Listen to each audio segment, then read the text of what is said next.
Ассаламуалейкум, құрметті теледидар көрермендері. Бейсенбінің сәтті күнінде иман нұры діни танымдық бағдарламасы өздеріңізбен қайта қауышуда. Бүгін сіздермен талқылайтын тақырыбымыз дін және мемлекет тақырыбы болмақ. Бұл тақырыпқа кіріспес бұрын студиямызға келген қонақты таныстырып өтелік.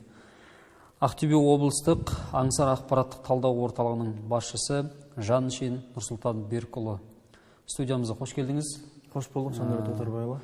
Мынау облыста дін саласындағы жұмыс жасап жатқан мемлекеттік мекеме аңсар орталығы, сол мекемеге басшы болып келуіңізбен құттықтаймыз. Алдағы қызметтеріңізге сәттілік тілейміз. Енді жаңа айтып өткеніміздей, жалпы Қазақстан Республикасы зайырлы құқықтық демократиялы унитарлы мемлекет деп жатамыз. Әрине бұл дінді де қамтиды. Бұл мемлекет өзіндік орны бар, үлес береді. Тарих беттерін қарасақ та, мәдениеттен де дәстүрді қарасақ, дінмен байланыстылығымыз бар. Енді бүгінгі қозғайтын мәселе осы дін және мемлекет құқық тұрғысынан қарамақшымыз. Алдағы 20 минут төңірегінде осы тақырыпта сұхбат құрмақпыз. Алдымен бірінші сұрақ. Қазіргі таңда дін мен мемлекеттің арақатынасы қаншалықты деңгейде деп ойлайсыз? Жақсы. Жалпы мемлекеттің құрылымынан бастайық бірінші. Жалпы мемлекеттер құрылымына қарай үш топқа бөлінеді. Бұл бірінші топ зайырлы мемлекет, екіншісі теократиялық, атеистік мемлекет болып қалыптасқан. Енді біріншісін ашықтап өтейін, үшеуінде қысқа нұсқа. Теократиялық мемлекет, яғни бұл мемлекет құрылымы белгілі бір діннің негізінде қалыптасады.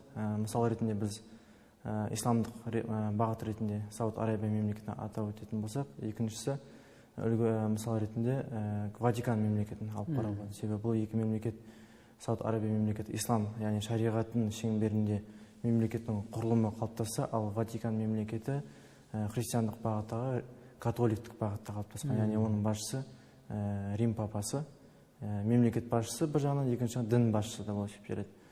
Екіншісі атеистік мемлекет, яғни бұл атеистік мемлекет дегеніміз жалпы бұл мемлекетте дінге шамалы шектеу қойылған мемлекеттер. Оған мысал ретінде Солтүстік Корея мен Куба мемлекетін атап өтуімізге болады. Үшіншісі бұл зайырлы мемлекет. Біз Қазақстан Республикасы осы үшінші топқа кіреміз, яғни зайырлы мемлекет болып есептелеміз. Мысал ретінде бұған Түркия мемлекеттері, ақш мемлекеті, және тағы да басқа көпшілік мемлекеттер осы зайырлы мемлекеттен қатарына кіреді. Енді қазақстандық зайырлы мемлекетке келетін болсақ, жалпы біз тәуелсіздік алғаннан бері еліміз заң қабылдадық, ата заңымыз конституцияны қабылдадық. Оның бірінші бабында атап өтті, Қазақстан Республикасы өзін зайырлы, демократиялық, құқықтық, әлеуметтік мемлекет ретінде қалыптастырды. Яғни елімізде жалпы зайырлы мемлекетке негіз болатын жалпы елімізде көптеген ұлт өкілдері, яғни 140-қа жуық ұлт өкілдері бар. Сонымен қатар 18 конфессия өкілдері тіркелген, елімізде тату-таты ауызбіршілікпен өмір сүріп жатыр. Енді бұл бағытта дін саласындағы құқықтық реттеудің маңыздылығын атап өтуге болады. Яғни осыншама үлкен мемлекеттің, осыншама шаңырақтың астында көптеген ұлт пен дін өкілдерін татулықта, толеранттықта ұстап тұру басты мемлекеттің саясаты болып есептеледі.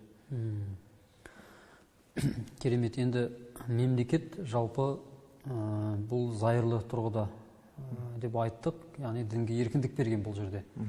Бір діни сенімге байланысты шектеу немесе оны қуаттап, толық соны насихаттау деген жоқ, бейтарап қалатын мемлекет бұл тұрғыда әрине. Бірақ бұл мемлекет болғаннан кейін құқықтық институт болып, былай айтқанда заңдық тұрғыдағы мемлекет болғаннан кейін бұл жерде әрбір нанымдар, еркіндіктер, сенімдер дінмен реттелу қажет. Осы орайда жүзеге асып жатқан мемлекеттің дін саласындағы саясаты бар. Оған қатысты айтатын болсақ, тұжырымдамалар, заңдар, басқа да нормативтік құжаттар болуы мүмкін, актілер. Жалпы осындай нормативтік құжаттардың, актілердің, жаңағы басқа да заңнамалық қажеттілік құжаттардың қажет болуы, жүзеге асырылуы қаншалықты деңгейде болып жатыр, қаншалықты пайдасы бар? Өте орынды сұрақ. Жалпы мемлекет тарапынан еліміздегі діни бірлестіктерді және діни тұлғаларды реттеу мақсатында арнайы мемлекеттік бағдарламалар бар. Ең алғаш рет тәуелсіздік алған жылы 92 жылы 25 қаңтарда осы ең алғаш рет діни салаға қатысты діни сенім бостандық және діни бірлестік туралы деген заң қабылданды. Яғни бұл заңның аясында 2011 жылға дейін бұл заң жүзеге асырылып келді. 2011 жылы 11 қазанда діни қызмет және діни бірлестіктер туралы заң қабылданды. Яғни бұл заңның аясында барлық діни бірлестіктер, миссионерлер, ғибадат үйлері, ғибадат үйлерінің тыс жерлердегі діни жораларды жүзеге асыруға арналған арнайы үй-жайлар, діни әдебиеттерді, діни мақсатта өзге де ақпараттық материалдарды, діни мақсаттағы заттарды таратуға арналған арнайы, бұның барлығы заңның аясында барлығы бақылауға алынған. Енді осы мемлекет тарапынан арнайы тек заң емес, басқа да бағдарлама бар, атап өтуге болады. Бұл қазіргі таңдағы 2017 және 2020 жылға арналған мемлекетіміздің дін саласына саясаты арнайы тұжырымдамасы бекітілді. Одан өзге 2018 және 2022 жылға арасындағы Қазақстан Республикасында діни экстремизм мен терроризмге қарсы іс-қимыл жөніндегі арнайы мемлекеттік бағдарлама бар. Бұл бағдарламаға жалпы барлық құзыретті тиісті органдар жұмылдырылған. Бұның ішінде жергілікті атқарушы органдар бар, тиісті құзыретті органдар бар. Айтқан кезде осы бағдарлама аясында кешенді іс-шаралар жоспар бекітілді. Осы жоспар аясында қазіргі таңда ауқымды шаралар атқарылып жатыр. Одан өзге бізде жалпы діни тұлғаларға, діни ұйымдарға қатысты арнайы заңнама бар, кодекстер. Бұл Қазақстан Республикасының әкімшілік құқық бұзушылық туралы кодексі бар.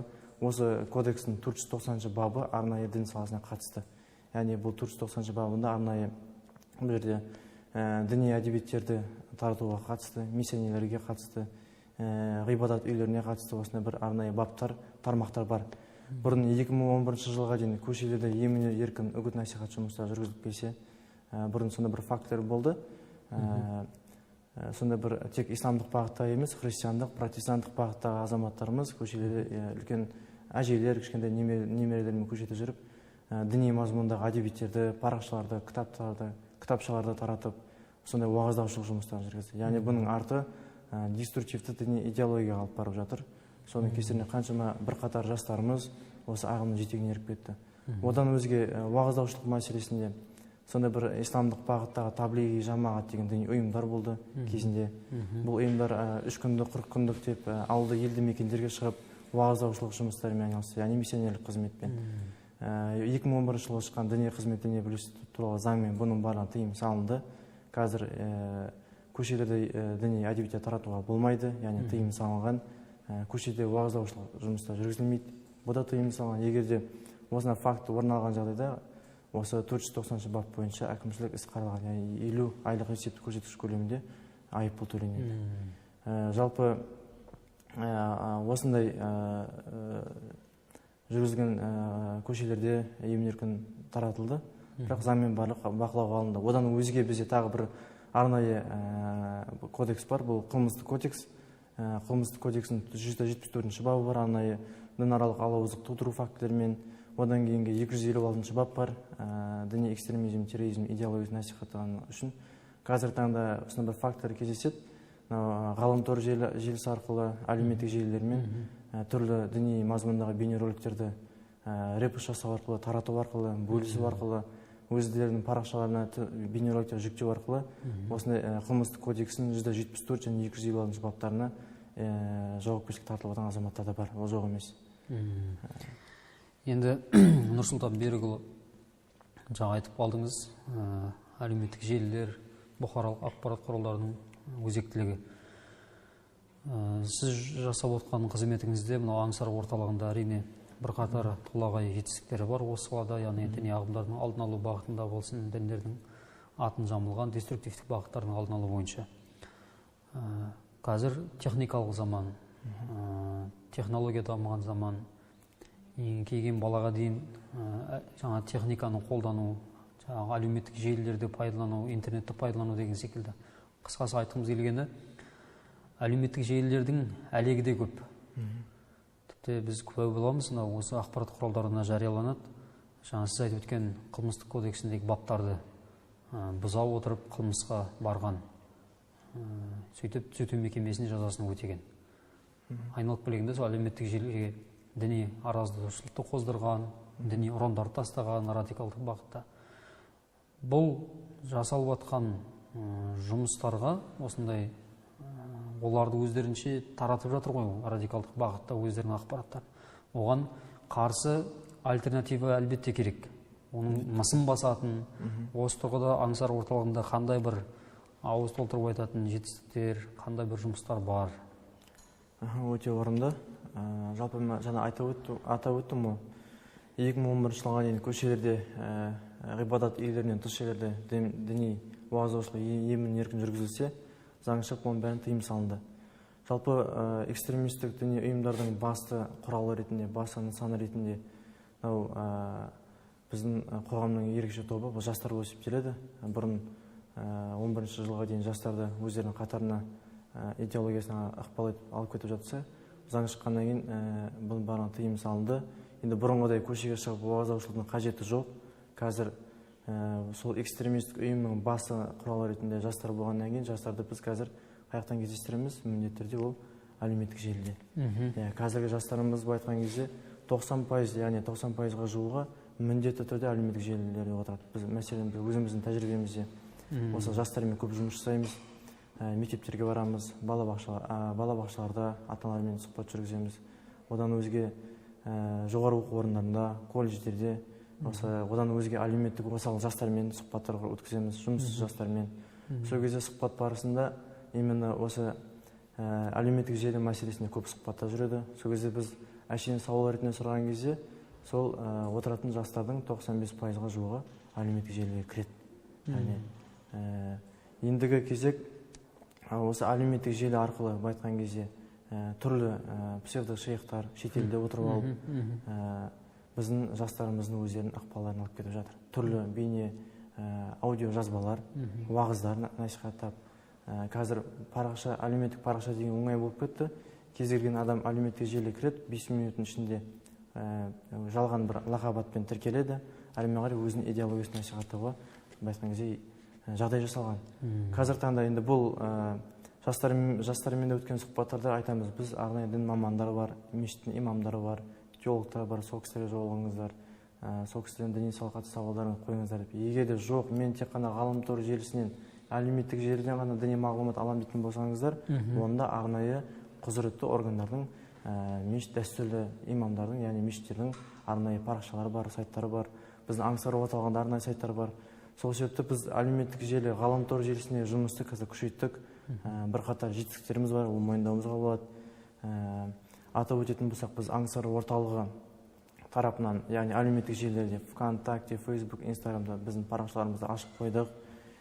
Күннен күнге ояққа тіркелушілер саны көбейіп жатыр.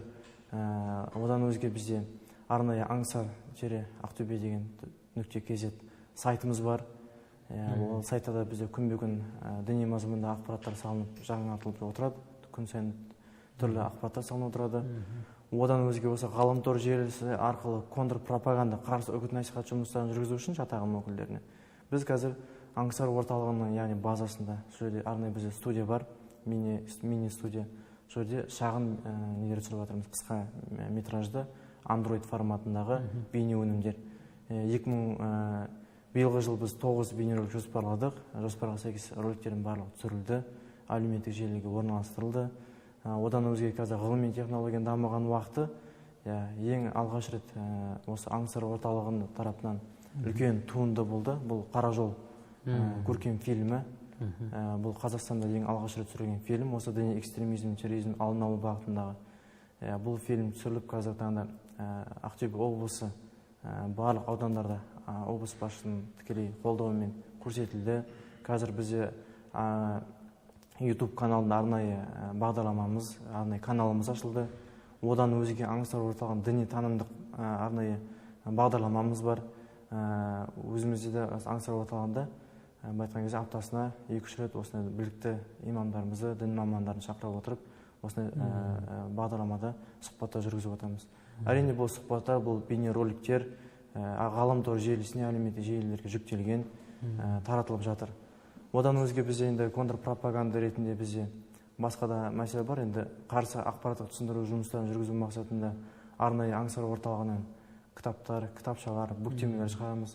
Биылғы жылдың өзінде біз 20 мыңнан астам не алдық, бүктеме шығардық түрлі тақырыптарда. Бұл бүктемелерді міндетті түрде біз түсіндіру жұмыстарында кеңінен пайдаланып таратып жатырмыз. Одан өзге діни салада өзекті мәселе тақырыбында айтқанда 3 мыңнан астам діни әдебиеттер сатып алдық. Бұл әдебиеттерді қазір арнайы дін ұстанушы азаматтарымызға, одан өзге оңалту жұмыстарына қатысты кітаптар таратылып жатыр. Бұл ақпараттық бүктемелер, кітаптар, кітапшалар сатыла ма сонда қалайсыз? Жоқ, бұл кітаптар сатылмайды. Бұл кітаптар тегін таратылады. Бүктемелерді біз жалпы оқушылар арасында, жастар арасында, жалпы аудандарға іс-сапар барысында тұрғындарға тегін таратылады бұл бүктемелер. Ал кітаптарымыз да айтқан кезде осы аудандарға шыққан кезде жамағаттарымыз бар, кейбір түрлі сондай бір дін жолындағы азаматтарымыз келеді біздің орталыққа, діни мәселеде сұхбат, кеңес алу мақсатында. Сол кезде сол азаматтардың сұраныстарына қажетті кітаптарды тегін беріп отырамыз. Демек, осындай әдебиеттерге қызығушылық танытқан немесе діни сұрақтары бар санасында болған Ақтөбе облысының тұрғындары қайда келу қажет? Жалпы егерде осы біздің иман нұры бағдарламасын тиімді, ұтымды пайдалана отырып, осында бір хабарландыру айтқымыз келеді. Бізде Аңсар деген орталық 2014 жылдан бері жұмыс жасап келеді. Бұл Аңсар ақпарат талдау орталығының мекен жайы Марат Оспанов көшесі 96-шы үй, 2 этажды ғимаратта отырамыз. Таңертеңгі сағат 9-дан бастап кешкі 6:30-ға дейін орталығымыз әрдайым ашық.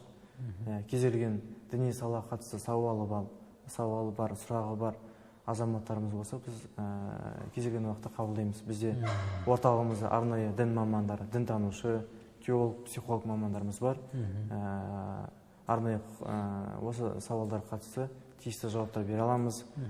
Тіпті кейбір проблемалар туындаған кезде оған да бір көмек, психологиялық көмектер болсын, басқа да көмектер көрсете аламыз. Осындай нелеріміз бар. Керемет. Кезекті сауал. Деструктивті діни ағымдармен қарсы күрес жұмыстары туралы айттыңыз. Жалпы енді бұл объект туралы. Енді субъектілерге келейік. Сол бағытта жүрген адамдар болады. Әсіресе қаракөз қарындастар мен қаракөз інілер, жас балалар, жеткіншектер. Дінге қызыққан, дінге махаббат оянған, дінге деген қызығушылығы болған жас алдымен неден бастау керек, қандай қадамнан өту керек? Жалпы өте орынды көтеріңіз. Жалпы қазіргі таңда бізде бір мынандай, біз Аңсар орталығы, ақпараттық талдау орталығы болғаннан көбінесе зерттеулі жұмыстармен алсамыз, облыстағы діни ахуалға талдау жүргіземіз, тенденцияны қараймыз. Жалпы қазіргі күні дінге бетбұрыс жасап отырған азаматтардың басым көпшілігі бұл жастар өсіп жүреді. Қазіргі таңда біз жалпы мешіттерге, мешіттерге барған кезде, сояққа мониторинг жүргізген кезде, жалпы мешітке келуші жамағаттардың 90%-ға жуығы ол жастар өсіп жүреді. Айтқан кезде қазіргі таңда бұл дегеніміз не? Бұл дегеніміз жастарымыздың айтқан кезде бірінен соң бірі дінге бетбұрыс жасап жатыр, яғни.